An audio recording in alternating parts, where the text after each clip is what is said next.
Yes students, हम पढ़ रहे थे आज पार्टनर्स कैपिटल अकाउंट। मैंने समझाया था आप लोगों को कि पार्टनर्स कैपिटल अकाउंट का पहला जो मेथड होता है मेंटेन करने का, वो होता है हमारे पास स्थिर यानी कि फिक्स्ड, यानी हम बोलते हैं अपरिवर्तनशील। दूसरा जो मेथड होता है वो होता है हमारे पास परिवर्तनशील पूंजी खाता विधि, हम इसे बोलते हैं फ्लक्चुएटिंग कैपिटल अकाउंट मेथड। हम फिक्स के बारे में पढ़ चुके हैं कि फिक्स्ड कैपिटल अकाउंट मेथड किस प्रकार बनाया जाता है, कितने खाते खोले जाते हैं। 2 खाते खोले गए थे फर्स्ट वाली विधि में, एक का नाम था पार्टनर्स कैपिटल अकाउंट और सेकंड अकाउंट जो खोला उसका नाम था पार्टनर्स करंट अकाउंट। अब बात करेंगे हम लोग आज सेकंड विधि के बारे में। सेकंड विधि का नाम क्या है? परिवर्तनशील पूंजी खाता विधि। क्या नाम है? परिवर्तनशील पूंजी खाता विधि। इंग्लिश में बोलते हैं फ्लक्चुएटिंग कैपिटल अकाउंट मेथड। क्या नाम है? Fluctuating capital account method. अच्छा, इस ये विधि किसे कहते हैं? ये विधि में क्या क्या लिखते हैं? तो जब साझेदारों की पूंजी प्रति वर्ष, साझेदारों की पूंजी पार्टनर्स कैपिटल, किसकी बात कर रहा हूँ? पार्टनर्स कैपिटल प्रति वर्ष क्या होती है? बदलती रहती है। क्या होती है? बदलती रहती है। जब पार्टनर्स कैपिटल प्रतिवर्ष बदलती रहती है तो इस विधि में जो होता है उसे बोलते हैं हम लोग परिवर्तनशील पूंजी खाता विधि। जब पार्टनर्स की कैपिटल प्रतिवर्ष बदलती रहती है तो इस विधि बदलती है, यानी कि परिवर्तनशील पूंजी खाता विधि। अच्छा, इसमें लिखते क्या है? तो इसमें पार्टनर्स कैपिटल अकाउंट का जो बैलेंस होता है, पार्टनर्स कैपिटल अकाउंट का balance CR, partners capital account का बैलेंस CR होता है। तो हम यहाँ लिखते हैं सबसे पहले बाय बैलेंस BD, ए का बैलेंस, बी का बैलेंस या सी का बैलेंस, जो भी हम लोग यहाँ लिख देंगे। क्लियर? ये ओपनिंग कैपिटल बैलेंस कौन सा होगा? ओपनिंग कैपिटल बैलेंस होगा। ओपनिंग कैपिटल बैलेंस होगा। यदि ड्यूरिंग द ईयर में पार्टनर्स ने किसी प्रकार की अतिरिक्त पूंजी, एडिशनल कैपिटल इन्वेस्टमेंट क्या की है? एडिशनल कैपिटल इन्वेस्टमेंट की है, तो उसकी अकाउंटिंग करेंगे हम लोग यहाँ पे बाय कैश या बैंक अकाउंट। यहाँ लिखेंगे एडिशनल कैपिटल के रूप में कोई अमाउंट लाया गया तो हम लिखेंगे बाय कैश या बैंक।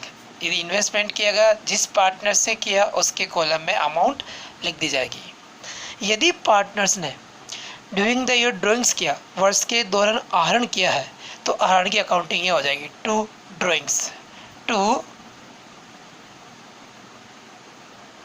ड्राइंग्स अकाउंट के नाम से यहाँ आ जाएगा। जिस पार्टनर्स ने ड्राइंग्स किया उस पार्टनर्स के कॉलम में हम लोग अमाउंट लिख देंगे, कोई दिक्कत नहीं। यदि ईयर एंडिंग पर पार्टनर्स ने को commission, bonus, salary, interest on capital कुछ भी प्राप्त हुआ, सुनना ध्यान से, पार्टनर्स को salary, commission, bonus, interest on capital या प्रॉफिट मिला तो सबकी अकाउंटिंग होगी क्रेडिट में होगी। कहाँ होगी? सबकी अकाउंटिंग क्रेडिट में होगी। तो हम देखते हैं, जैसे पार्टनर्स को interest on capital by interest on capital प्राप्त हुआ, जिस पार्टनर्स को जितनी अमाउंट मिली है उसके कॉलम में उतनी अमाउंट हम लोग लिख देंगे। क्लियर? अच्छा, इसके बाद किसी पार्टनर को सैलरी मिली हो बाय पार्टनर्स सैलरी मिली, सैलरी, कमीशन मिला तो बाय पार्टनर सैलरी या बाय पार्टनर्स कमीशन, जो मिला है उसकी अकाउंटिंग हम लोगों को करनी है। यदि पार्टनर्स को प्रॉफिट मिला, यदि पार्टनर्स को क्या मिला? प्रॉफिट मिला, तो प्रॉफिट की अकाउंटिंग में हम लोग करेंगे। तो इसे क्या लिखेंगे? By P&L appropriations account profit shares.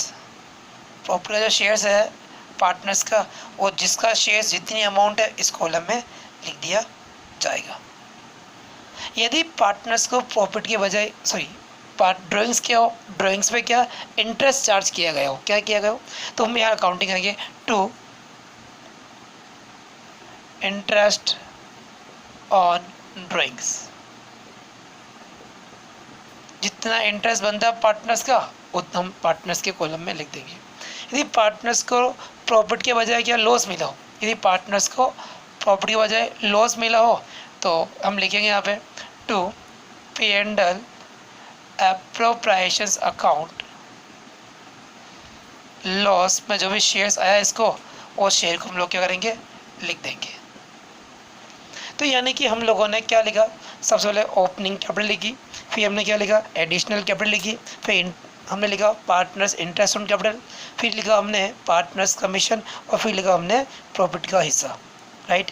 इसी प्रकार से यदि पार्टनर्स कैपिटल ला सकते हैं तो कैपिटल निकाल भी सकते हैं, राइट। ड्राइंग्स लिखी, इंटरेस्ट ड्राइंग्स लिखा, प्रॉफिट। यदि पार्टनर्स ने ड्यूरिंग द ईयर, वर्ष के दौरान कैपिटल निकाल लियो, विड्रॉल कर लियो, तो लिखते हैं हम लोग जनरली टू कैश या बैंक, टू कैश या बैंक, या लिख सकते हैं हम लोग कैपिटल विड्रॉल। कैपिटल विड्रॉ की हो पार्टनर्स ने तो हम लिख देंगे यहाँ पे कैपिटल विड्रॉ। जितनी अमाउंट जिस पार्टनर्स ने कैपिटल निकाली है उसका अकाउंटिंग हो जाएगी। सिंपल सा है, क्या करना हम लोगों को, इस कॉलम का योग करना है और इसकी जो योग आता है उसको लेस, इसकी टोटल करके इसके टोटल को लेस करनी है। क्या करना है, इसकी टोटल करनी है और उसमें से ये अमाउंट लेस करना है, ये आ जाएगी closing capital, balance CD, balancing figure. BF का मतलब क्या है, बैलेंसिंग फिगर। इस पक्ष की टोटल की उसमें से ये लेस कर दिया तो यह जो आंसर आएगा उसे बोलेंगे बैलेंसिंग फिगर। वापस यहाँ टोटल करेंगे और ये लेस कर देंगे तो यहाँ पे क्या आ जाएगा, बैलेंसिंग फिगर आंसर आ जाएगा। यहाँ टोटल करेंगे और उसमें से इस टोटल को लेस कर देंगे तो यहाँ आ जाएगा बैलेंसिंग फिगर आंसर आ जाएगा। फिर दोनों की टोटल क्या आ जाएगी हम लोग के लिए, सेम आ जाएगी। तो ये जो हमारे पास विधि थी वो थी पार्टनर्स कैपिटल अकाउंट की। कौन सी विधि थी, परिवर्तनशील पूंजी खाता विधि, यानी कि fluctuating capital account method. Okay students, I think समझ में आ गया होगा आप लोगों को, अब कोई दिक्कत नहीं आनी चाहिए। Okay, yes.